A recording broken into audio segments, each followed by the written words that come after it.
सोमवार की अष्टमी के दिन भगवान शंकर को बेलपत्र समर्पित जरूर करना चाहिए, वो भी शाम के समय पर। आप लोग तो जानते होंगे कि सोमवार की जो अष्टमी होती है शंकर और पार्वती के मिलन का दिन होता है। साल भर में लगभग 4 या 5 सोमवार की अष्टमी पड़ती है, इससे ज्यादा नहीं पड़ती। अगर घर में संपदा लक्ष्मी नहीं आ रही हो, व्यापार व्यवसाय नहीं चल रहा हो, नौकरी सर्विस नहीं मिल रही हो, बहुत तकलीफ हो, 7 बेलपत्री केसर को घिसकर चंदन बनाकर बेलपत्री पर बीच वाली पत्ती पर ओम लिखना है। दोनों पत्तियों पर भी एक आद्यशक्ति जगदम्बा के नाम की केसर की बिंदी लगाना है, दूसरे में श्री गणेश रिद्धि सिद्धि के नाम की बिंदी लगाना है। शिव जी पर समर्पित करते जाना, शंकर को चढ़ाते जा।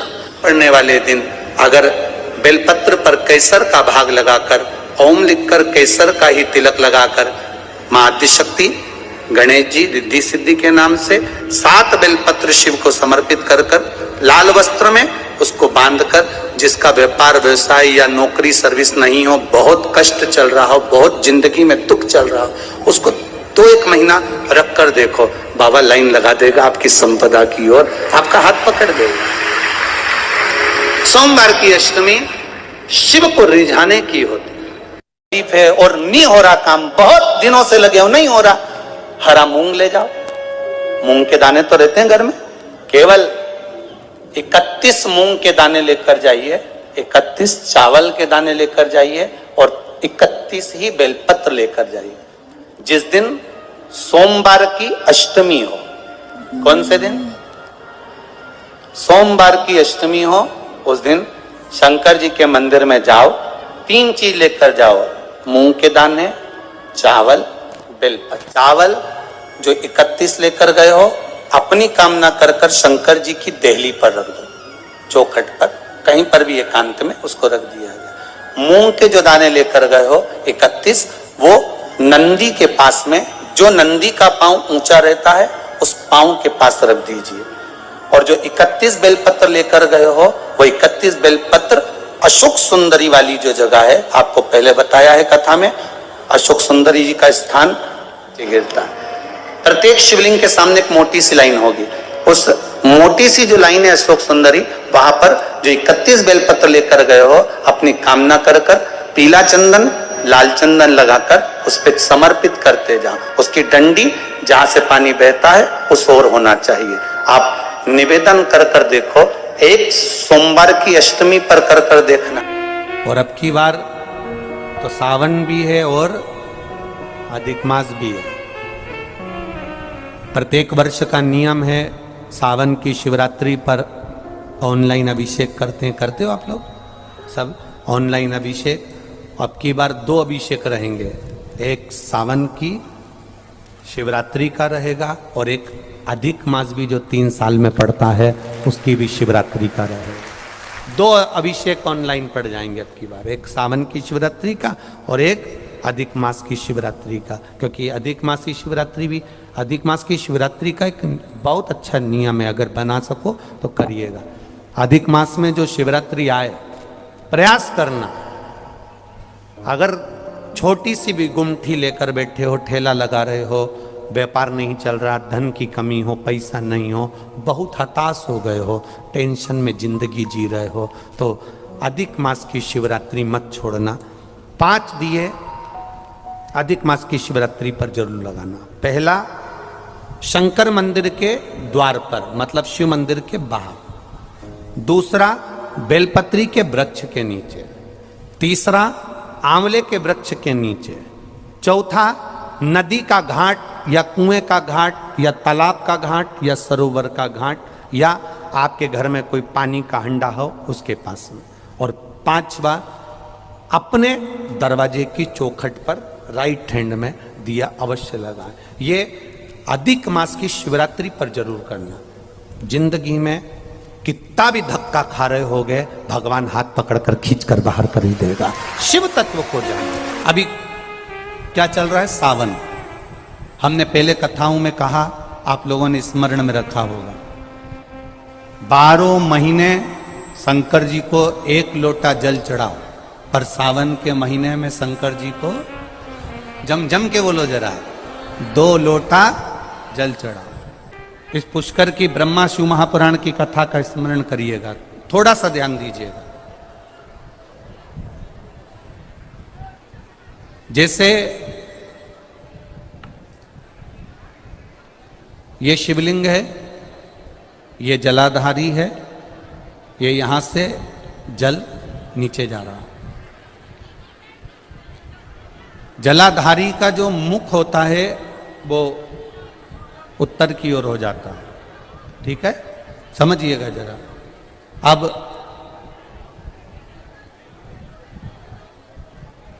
अगर मान लो लड़का 35 साल का हो गया, 36 साल का हो गया, बेटी की शादी नहीं हो रही, 35 साल हो गए, 36 साल हो गए, 40 साल हो गए, देवर देव की शादी नहीं हो रही है, किसी की शादी नहीं हो रही है, तो उसको समझना है सावन के महीने में आप जो 2 लोटा जल लेकर जा रहे हो, उस जल को जहां जलाधारी से पानी बाहर बह रहा है, जहां जलाधारी से, जैसे ये शिवलिंग है, ये गोल जलाधारी, यहां से पानी बह रहा है, तो जल चढ़ाते समय जब आप जल को समर्पित करेंगे दोनों लोटे से, तो धार यहां से लगाते हुए धार को आपको इस शिवलिंग पर पूर्ण समर्पित करना है।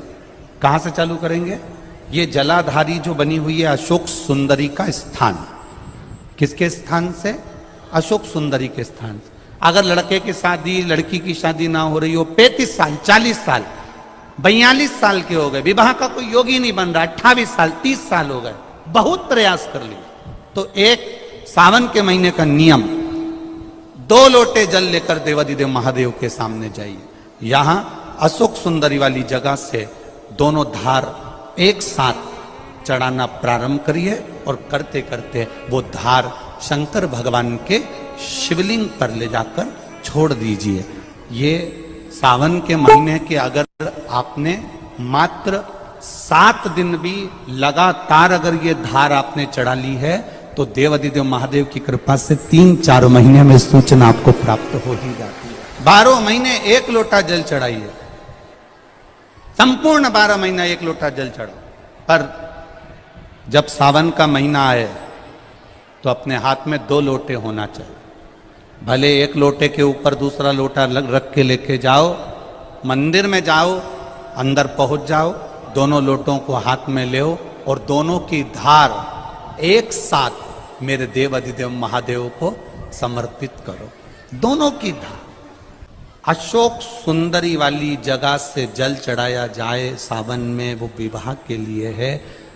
लग रहा है कोई बीमारी अपने शरीर में आने वाली है, डॉक्टर को दिखाने जाऊंगी, कोई तकलीफ बड़ी आने वाली है, कोई बड़ा रोग इस शरीर में ना आए, तो श्रावण के महीने में 3 जगह पर बेलपत्र, एक अशोक सुंदरी वाली जगह पर जिसकी डंडी का मुख जहां से पानी बहता है वहां रहे, बहुत ध्यान से सुनना।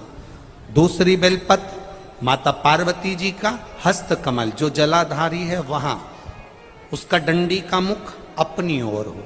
तीसरी बेलपत्र शिवलिंग के ऊपर जिसका डंडी का मुख तुम जहां बैठे हो उससे ठीक विपरीत हो। अगर आप यहां बैठे हो तो डंडी का मुख उधर हो, आप यहां बैठे हो तो डंडी का मुख उधर हो, अपने विपरीत में डंडी का मुख हो। बेलपत्र चढ़ा देने के बाद 2 हाथ में जो तुम्हारे जल का पात्र है उसको बाबा को धीरे धीरे तीनों स्थान पर धार थोड़ी थोड़ी चढ़ाई है और फिर बाबा का आचमन कर कर आई है। कोई जिंदगी में बड़ी बीमारी निकलेगी ही नहीं, बाबा स्वस्थ रखेगा। ये श्रेष्ठता। अगर मान लो संतान का सुख नहीं है, संतान का सुख नहीं है, 20 साल हो गए, 25 साल हो गए, 30 साल हो गए,